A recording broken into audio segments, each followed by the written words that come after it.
Greetings, conquerors. Tonight's very special guest is LaShante Walker. We're going to talk about life and career and how has the church performed? How have we done during the COVID-19 situation? Have we helped? Have we hurt? What is it that's going on? If you could give us a grade, what would it be? That's the kind of stuff we're going to talk about tonight. You don't want to miss this one. TBR Live. Interesting conversation with interesting people. Let's go.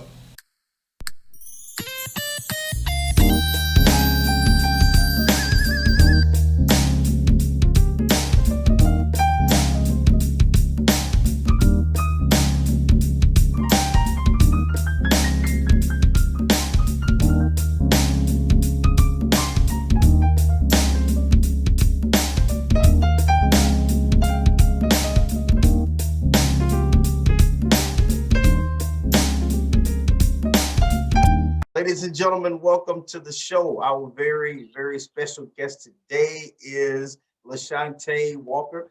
Thank you very much for being on the show. Welcome to you. Thank you so much for having me. My pleasure. Okay, so standard first question. Who is LaShante Walker? That's a great question. LaShante is a native of Wynne, Arkansas. I normally tell people that I'm from Arkansas and I never state the city because the city is so small. We do have traffic lights.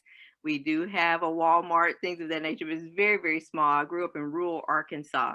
And so I moved to Nashville about 10 years ago. And I like to say I'm a Tennessean now.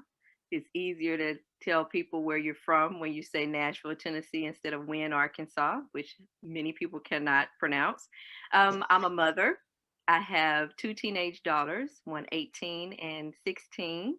And I'm an entrepreneur. I am an ordained minister. I'm an educator. I love learning and I love, just enjoying life. That's who I am in a nutshell. Okay, okay. So, entrepreneur. How did you decide that you wanted to be in business for yourself? I decided that years ago.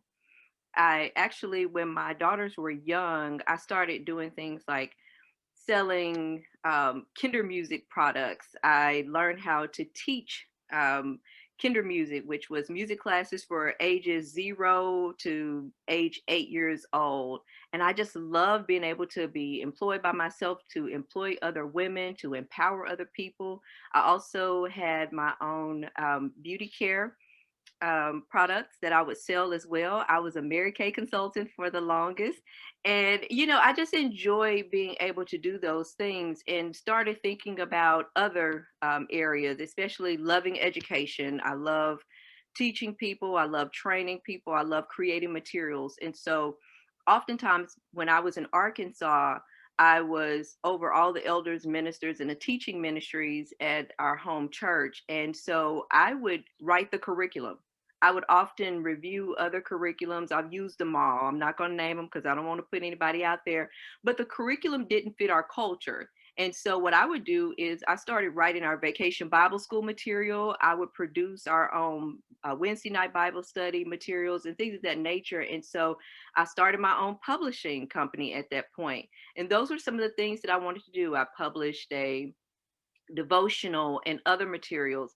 And so that's how I got my feet wet when my children were young and I was at home. And so I was doing, various things. But what I learned over time is that I'm an educator at heart. And so one of the things that I want to hone in on and focus on is developing people, leadership development, coaching and training. And so after spending quite a few years, about 10 years in higher education, I decided to go back to my first love of being an entrepreneur, being self employed, consulting and training other people. And one of the things that I love doing on a daily basis is helping people walk through the journey, Walker Vision, of achieving their professional goals. And we can talk a little bit more about that, but I just wanted to kind of get you up to speed on my role as an entrepreneur.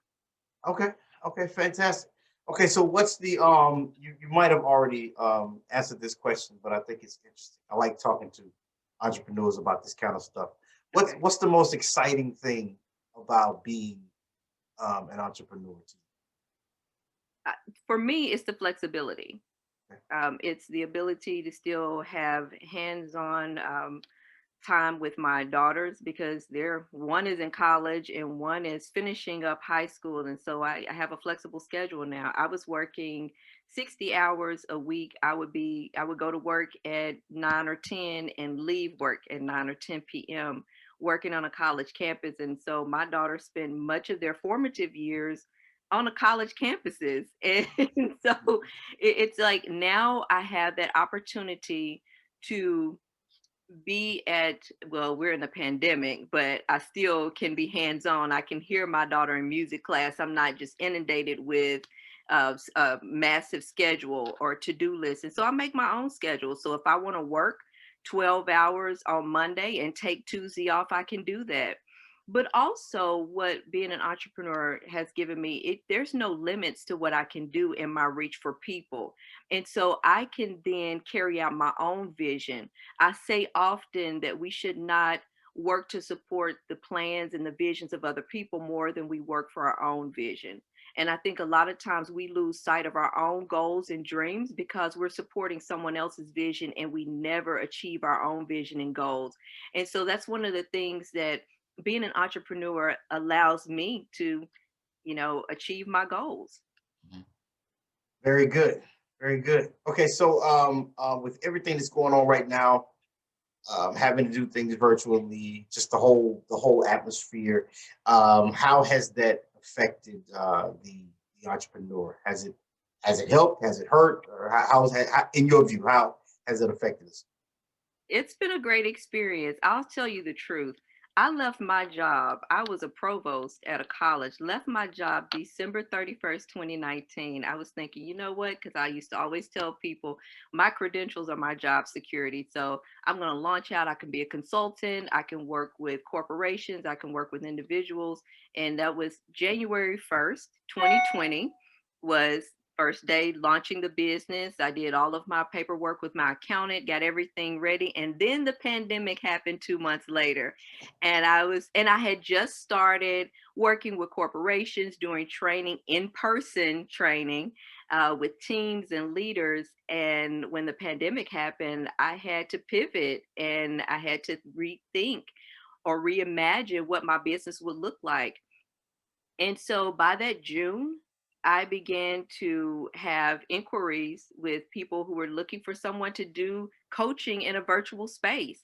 And it just took off from there. Word of mouth was wonderful. So obviously, it was helpful to be a good coach and a good Mhm, leadership development trainer, mhm, and it gave me that ability to reach people all over the country. I was thinking local, but the pandemic helped me to have a national reach. Like my clients span anywhere from Rhode Island to, I have clients in San Diego and Pasadena and LA, here in Nashville, in Florida, in different, so I'm in different states. I'm in a different city 2 and 3 times a week mhm. virtually. And so it's been a wonderful experience. Some of the obstacles have been is making sure that I can reach people who understand the value of having, coaching in a virtual space while they're at home, continuing training and development. But it's been a great rewarding experience on this journey. Okay, all right. Let's shift gears just a little bit. Your call to ministry. Mhm. Can you tell us about that particular journey? That is an interesting journey because I always saw myself as someone who would just teach, who Mhm, would be, I love teaching the little children, and I would be in the back with the teaching them the books of the Bible stories, things of that nature.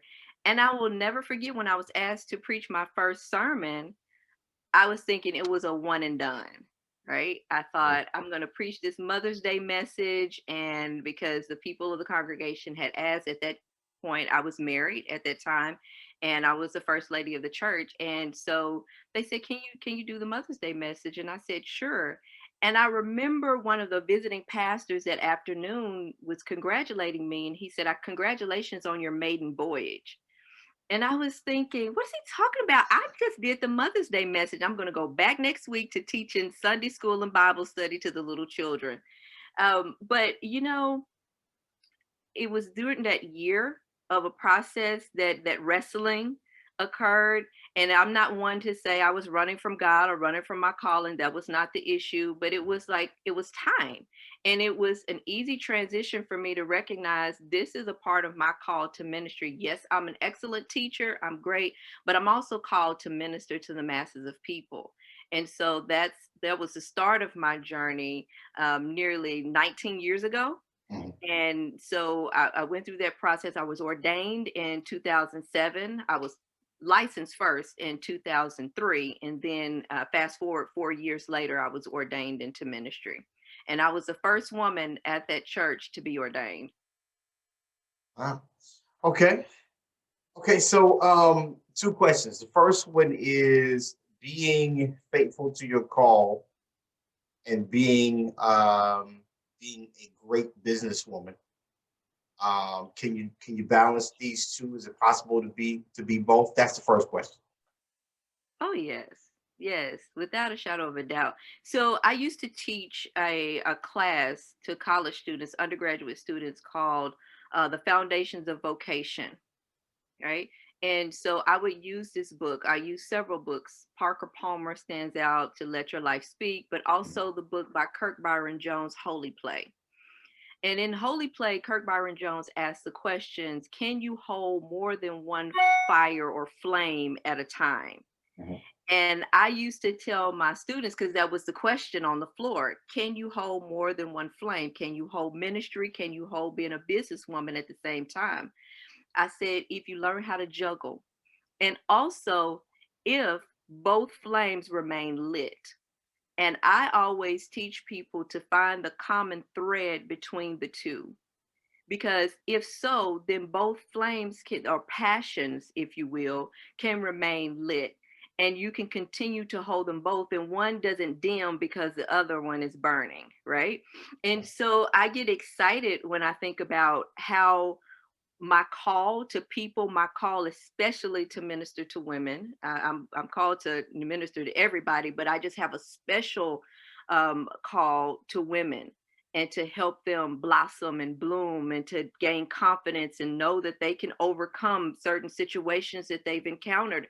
And so when I coach people, regardless if they know I'm an ordained minister or not, I'm speaking life into them, and I'm empowering them to go to the next level, to break out of their shells, to overcome toxic relationships, to overcome things, negative stigmas, and things that have been said about them. And so I still walk in my call every single day when I coach people. And so whether I'm in a boardroom or I'm in a pulpit, I'm walking out my call.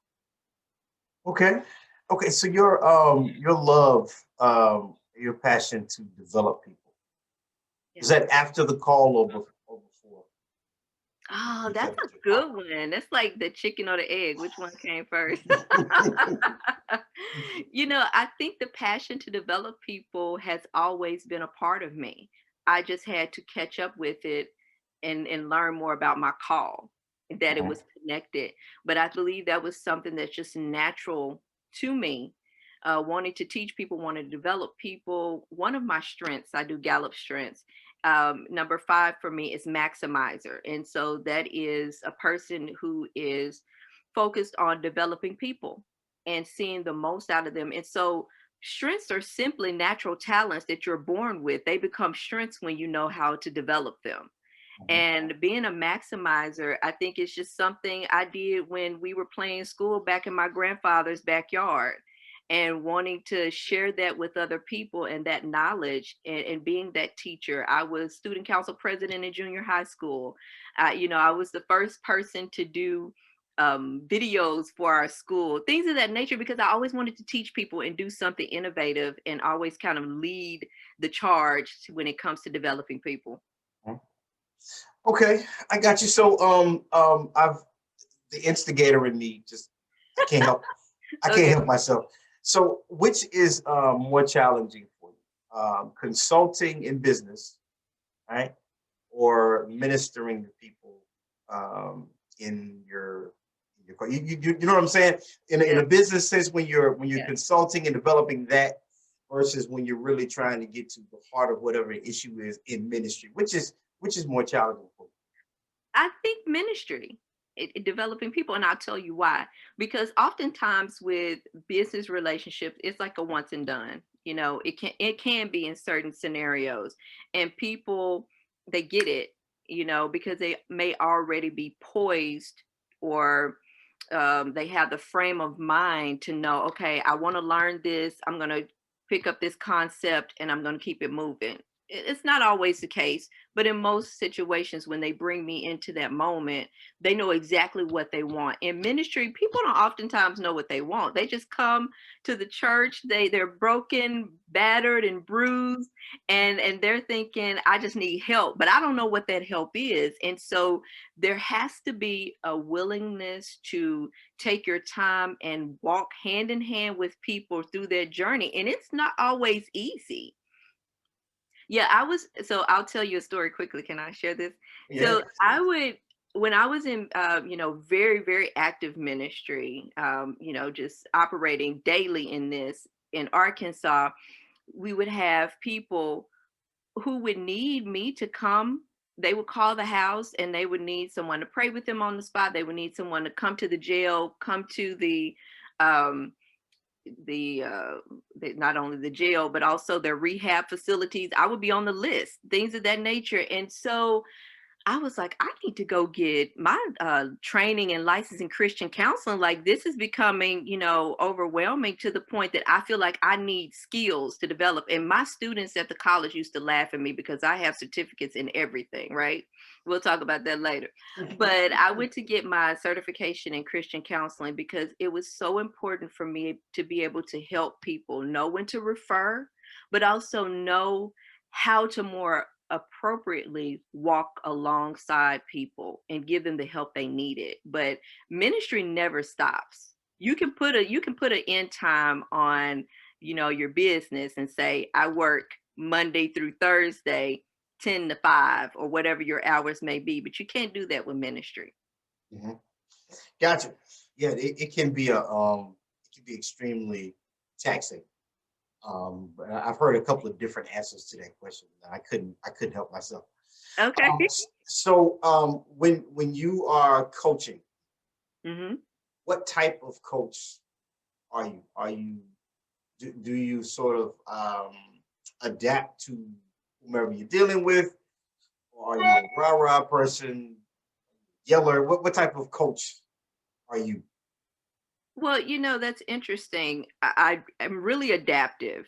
That's not one of my top strengths. However, I think me learning people and learning their cadence, learning their needs and understanding helps me to be one who alters my coaching approach based on the needs of the people. Now, I'm a straight shooter. I'm very direct in terms of my communication. I don't sugarcoat things, but I also know how to soften is for certain people because everyone cannot handle that. Like, sometimes direct people are only taken in small doses. And so Mhm. I have to make sure to be sensitive to the needs of people if I'm going to coach them appropriately, because I don't want to, further cause further harm or damage to an individual who needs help. Okay. Okay, got you. So, in this particular space that we're in, with everything that's going on, um, this is a this is an unfair question. Let me say this in the beginning. Oh, It's okay. very unfair. There is Thank no right way to answer this question. But how are we doing as the church, the body of Christ? How are we doing in this space? Are we helping? Are we hurting? Are we being useful, useless? What do you think? I think some people have understood how to navigate this pandemic or this virtual space, but others have tried to make the traditional model of what happened inside of the walls of the church portable and fit it into a virtual space. And that's not working. I'm sorry. I say that unapologetically because I really feel, um, with all sincerity, that this time should have and very well could have allowed us to create something new and genuine, something that is more akin to what we see, that happened with the first church, that we make the gospel portable and not our systems and models portable. And so some people they failed. They have failed the reset. They have failed the refreshing, and they will go back into their churches with those same dated models. Those who understood that this is a new fresh wind that's coming to ministry, Mhm. and that we're making the gospel portable and not our systems portable, they are on the pulse of what's happening, and they will survive this in a way that will thrive and live. I tried to say that as diplomatic as I could. Yeah, I gave you an alley oop, but you didn't take it. But it's okay. No problem. No I problem at didn't all. take it. I didn't take it. Sorry. I tried. It's okay. No problem. No problem at all. I asked that question because the sort of a lot of people went into a business mode to continue to make things happen. They wanted their services to continue and all that kind of stuff. But the actual ministry part of it, I'm not quite sure No, that we've done any good. absolutely not. I'm sitting here thinking, so just I'm gonna lay all my cards on the table when it comes to it. We are so behind as a church on what could have really transpired during this pandemic. And I'm thinking a lot of gospel movement happened on the ground with protests and, just the different shifts that's happening in culture. And so I'm thinking, why is the church so behind in conversations? Why are we not at the table and at the forefront of the change that's happening? So I do surveys every week, for example, on brand development. I'm look Target today on NPR. It was announced that they are, tapping into featuring Black-owned businesses. But I feel like the Target companies, brands all over the world are making changes to their systems and culture, and the church is not.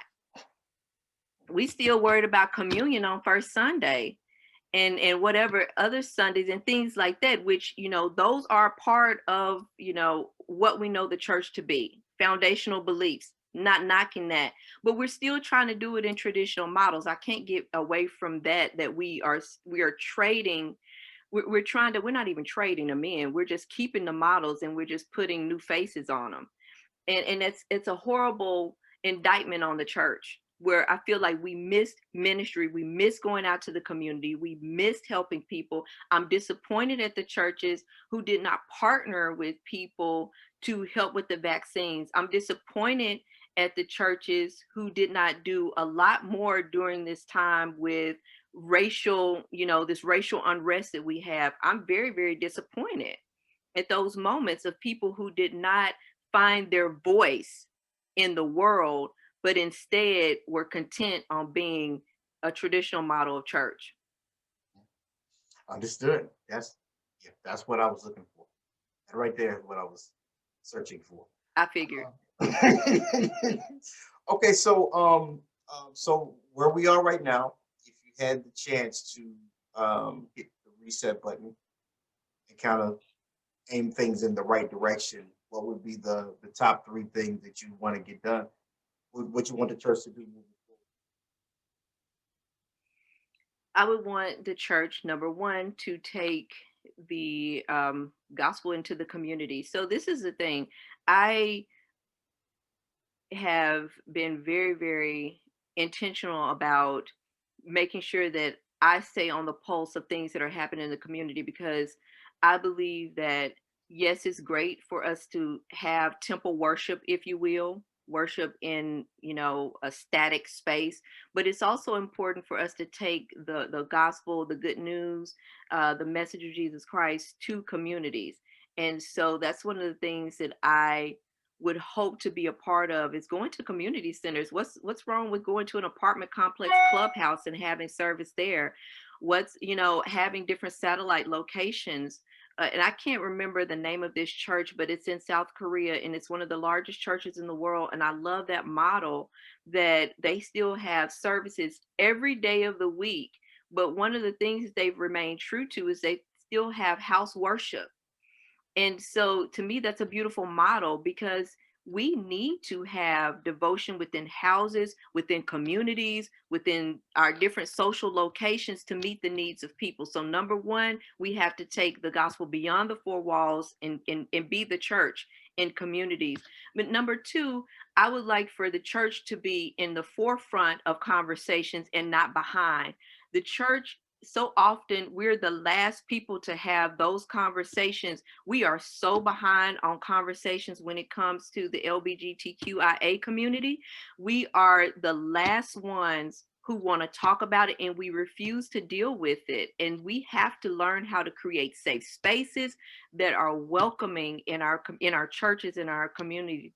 And thirdly, I want us as the church to actually be on the grounds with racial reconciliation, whatever that looks like. We have to be very transparent and talk about these issues with race and culture, instead of trying to just find a place at the table, but create tables for our communities and go beyond that. We can break down walls. It does not mean that we don't have, a particular church service in our community, but we have to get out of our own spaces, get out of our own way, and learn how to create things that allows us to be at the forefront of these racial tensions and racial issues.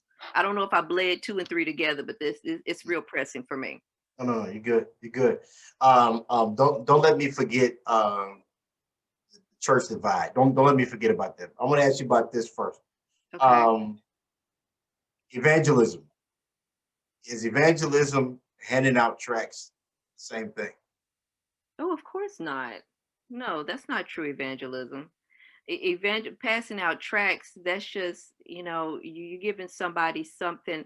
It's like giving someone a tool but not teaching them how to use it. When you just hand out tracts, you're not teaching a person how to walk, this out, or actually modeling it. You're just, I feel like you're giving a service. It's like handing out food. And the whole saying that you give a man a fish, he'll eat for a day, but you teach him how to fish, he'll eat for a lifetime. And Mhm. so when we pass out a tract, we're only just, handing out things. We're not teaching them something that's going to be a lifelong lesson. And so true evangelism is not trying to, and somebody going to get mad at me whenever you play this. So I'm sorry to your conservative crowd, but I'm just going to go ahead and say it. It is not the typical proselytization that we've seen in years, where missionaries would go to different countries and do the typical conversion of converting people to think a particular way. True evangelism is going out, telling people the good news, and then you teach them concepts that to have an understanding of biblical principles and the Word of God, and allow them to start thinking theologically for themselves. Oftentimes, we try to give people their God talk instead of allowing them to learn how to develop their own God talk. And so, true evangelism is just teaching them and giving them the principle and the tools, but not trying to teach them how to think exactly like I do. Amen. Okay, absolutely. Yes, indeed. Okay, so you got the instigator in me awake. So Oh, goodness. the divide in church. We'll deal with the black white thing first, and then we'll deal Okay. with the black thing. So how probable is it to get rid of that line between black church and white church? So here are my thoughts, right? Mhm. Because I remember this in divinity school, that the question would be on the table, just the instigator and our professors and colleagues would be, is the Black church necessary? My answer is still the same today. Absolutely. And I'll tell you why. Because the Black church is a safe haven and a safe space that meets the need of nurture for our culture. And until the divide, as you mentioned, is broken down and people can feel that same nurture, whether they're in a white space, a Black space, a multicultural space, then those separate institutions will always be necessary. Because if I cannot feel like, I don't want to just go to a church to feel like, oh, we welcome our Black sisters and brothers in there. I want to go to a church where this Black sister can be a part of your leadership team. This Black sister can be on your pastoral staff. This Black sister could actually lead you. And we find those dynamics, that are evident. And I'm trying to tread lightly in some of It's these okay. areas. But I have a problem. Black churches are typically more nurturing in terms of when it comes to welcoming people to, some are not, welcoming into other cultures, other races into their leadership team, but I don't see that demonstrated oftentimes in white churches. And until that is reconciled, we will still have the separation and divide. You want me to talk further about that? Yes, fine with me. You got the floor. Okay. And so what I mean by that is the Black church served as so much for people in terms of growth and development. That was typically the only place historically where a man and a woman had identity. They weren't called boy, girl out there or anything else out of their name. They were referred to as brother, sister, Mr., Ms., deacon, pastor. They had position, title, and power at that point, and authority to make change and make things happen. And when they were in position in these Black churches and the Black institutions, they had authority in the community. And so when we talk about breaking down those walls, and I'm talking about a system at this point, but regardless, I don't want to go into a space, whether it's worship, where somebody just learns some songs to appease me, but it's not integrated as a part of your worship to really know Black culture and know about Black people. And so until those spaces, both Black and white, are truly integrated to a place where everybody has a seat at the table, everybody's voice is heard and welcomed and honored and respected, we're going to have that divide. And Sunday morning will still be the most segregated time of the week. I totally agree. So Black church, how probable is it to get rid of the divide and all of the issues amongst ourselves? How probable is it to deal with that stuff? Not possible. How probable is it? Okay. Well, that's interesting. I think that has to start with some real conversations about who we've evolved into as a Black community. So there's a book, and the author escapes me, but it's called Disintegration. And it talks about the divide amongst Blacks in community, and especially highlighted the Obama election, the first term, when he was Senator Obama, and we really didn't, know much about Barack Obama. And so there were some, major Black voices that were not supportive of Barack at first, because Barack really wasn't in those circles of those major voices. I'll put it like that. And so we have to talk about how we perceive people in like certain communities. I'm trying to skirt around. I'm trying to say the best way I can. You're But safe here. Say it however you want to say I'll it. say, okay, of certain levels of people, Black people with certain levels of education, Mhm. certain um, their social economic status. You know, we have different tiers within our community too, and we just have to be real about that. And so we're not always welcoming in those spaces. So if, for example, it's just like historically when the Southern Black church, how they worship, their style is more high spirited, shouting, dancing, the whole nine. But then you had the Northerners who were more sophisticated in their worship style. Mhm. You still have those different systems in place today. And you see that with people who are elite. They go to this church, they dress a certain way, they act a certain way, they speak a certain way. You have that with certain Black denominations. Until we have an honest conversation about, we are not an enslaved people anymore, so we have evolved. Now what does the church look like? Because the Black church at that point, as I go back historically to talk about, it was a safe haven, it was a safe space.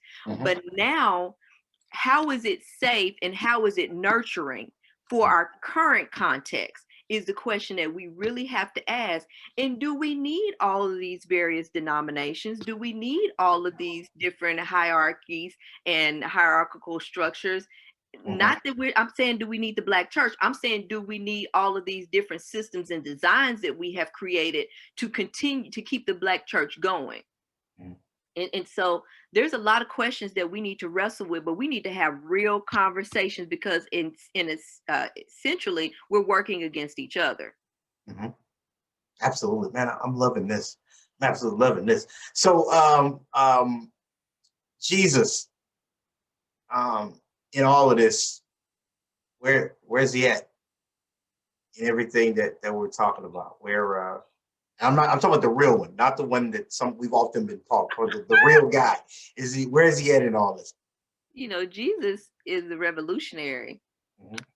So we know that. And Jesus is probably somewhere looking at us saying, this is not my intent for the work you were supposed to continue beyond me. Because then we have to ask ourselves, what was the ministry of Jesus? What happened during that 3.5 year span that we see Jesus in active ministry throughout scripture? People were healed, people were delivered, people were made whole, people were set free. Yeah. How frequently is that happening in our churches? How frequently is that happening in our communities? And we have to ask, if there are no signs following what we're doing, then we've edged Jesus out. Because if we're not modeling that, and I don't care, I don't care how we try to fix it up and say, well, we go out and do this and we have these different programs. Jesus is not concerned with your programs. And I said this when I was leaving divinity school. I said, because I know I have a mantle of pastoral ministry on me. I just pastor people, like, because I love people. But I said, we're concerned with where we pastor and how we pastor people. I said, it does not matter to me if I am in a brick and mortar building pastoring people. I know I'm called to pastor people. And so whatever that looks like, I'm called to pastor, and that's going to be evident in what I do. And when my next step was to a college, and I was not the dean of chapel. I was not in the college ministry. I was over academic affairs. That's what I was called to do. But most of the students in ministry call me their pastor and still call me their pastor today. Why? Because I was shepherding people.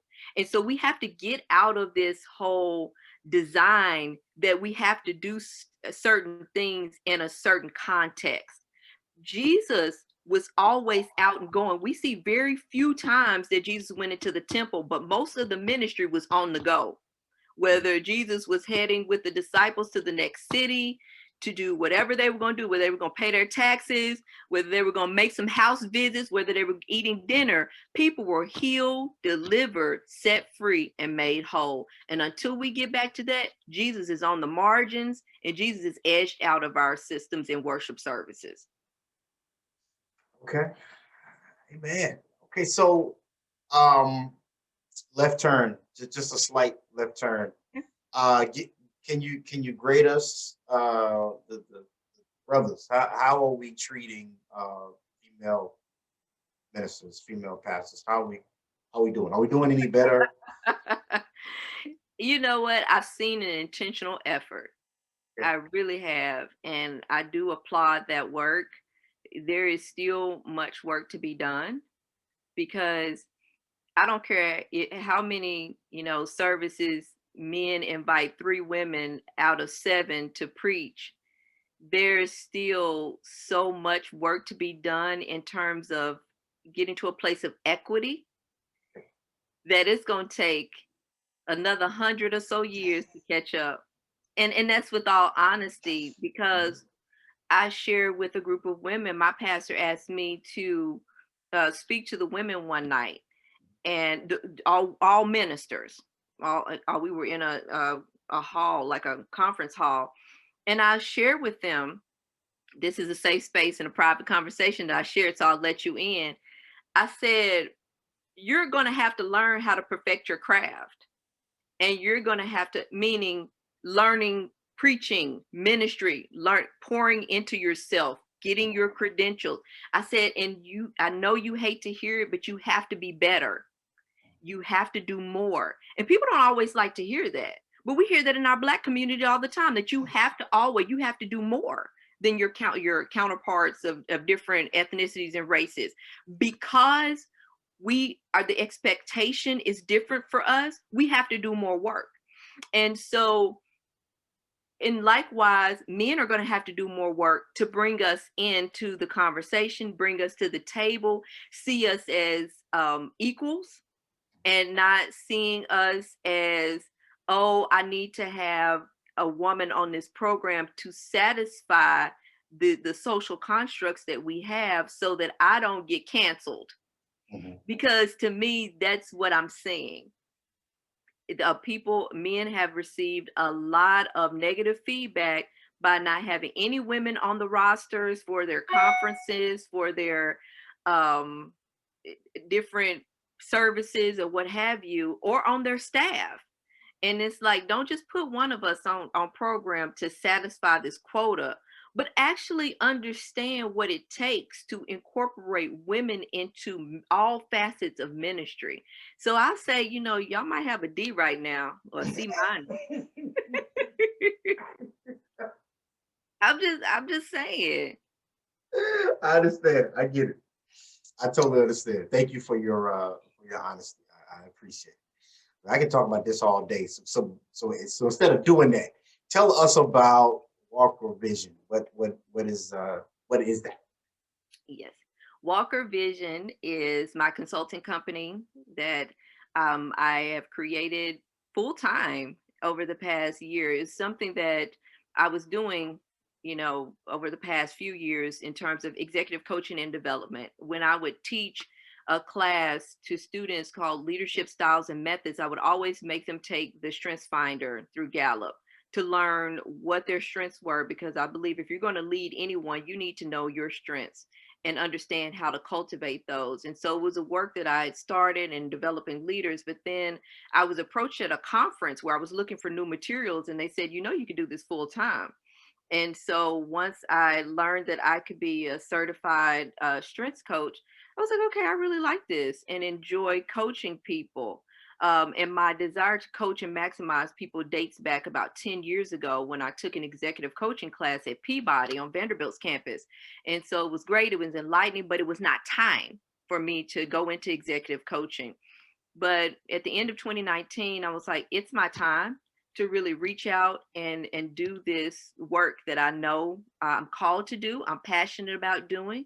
And so Walker Vision includes consulting services for nonprofits, for corporations. I also give one-on-one coaching to individuals in the area of executive coaching. I also do leadership and development training, and I am certified through Cornell University in the area of DEI, diversity, equity, inclusion, and belonging. And so those are some of the services that I provide. And I also go in and speak to different teams and do keynote speaking. So that's Walker Vision in a nutshell. Okay, I really like the name Vision. How did you land on that name? Well, it always has, it goes back to the Bible and it says to write the vision and make it plain. And I think it's something that I'm called to do as a person who helps people cultivate their strengths and to be that maximizer to help people when once they know the vision to help them write it out and to run with it, because oftentimes people they have it in their heads but they don't know how to articulate their vision. And so I wanted to further help people and partner with them to further develop their vision and where they see themselves in life. And so that's my goal, that's my mission, is to help people accomplish their vision and goals. Okay, very good. All right, there's only a couple more things I want to do with you before I let you go. First, I Okay. want to do some word association. Uh, Okay. I say something, and the first thing that pops in your head, let it fly. No filter. Okay. Okay. All right. First one is God, Love. priest, Hmm. Perplexing. family,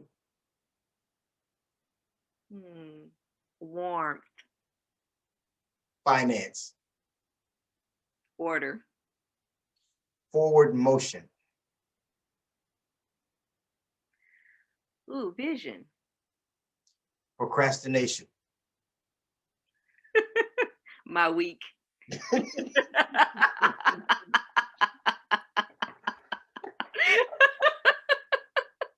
Okay, got you. The next one is father, Hmm.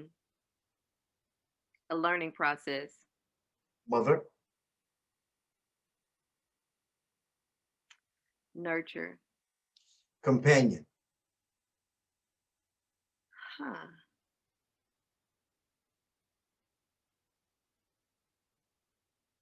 You got me stumped there.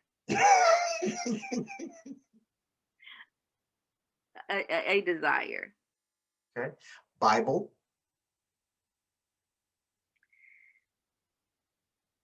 Complex. learning. Lifelong. Okay.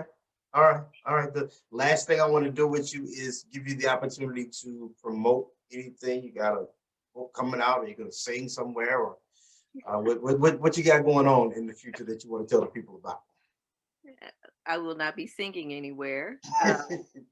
But and I do not have a book coming out now that is on my agenda. My devotionals are past tense.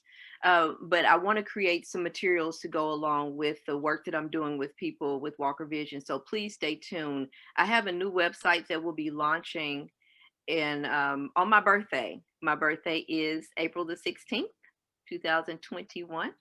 And every year for my birthday, I do some special initiatives. I started something when I turned 40 called Philanthropic 40. So it's a very large fundraiser that I do during the month of April. In particular, I focus on the day of my birthday, but I run it throughout the month and I raise scholarship funds for students. And so we have been able to accomplish, some great things. We've given about 8 to 10 scholarships to students. I wish I had the data right before me, but I know we've raised nearly $10,000 since I turned 40, and we've done it 2 years. And we've been able to really give some substantial scholarships to help students at HBCUs accomplish the goal of graduating. We give it to seniors who are graduating because a lot of times they don't always, especially when they go to private institutions, have the funding to complete their degree because of funding. And so I use my birthday as a platform to raise funds. And it's just something that I feel like is my way to give back. Instead of me receiving gifts or having a party, I, raise scholarship funds. So I spend most of the day online and make posts to and appeals to people, and it's really done well over the past few years. And so I'm trying to, this year the goal is to turn it into a foundation so that I can increase the sponsorship. But this is what we're doing this year, and it's called Philanthropic 40. I have a page on Facebook, and it will also be on all of my social media platforms and across the boards on LinkedIn, on Facebook, on Twitter, and Instagram. You can find me at WV Consulting Inc.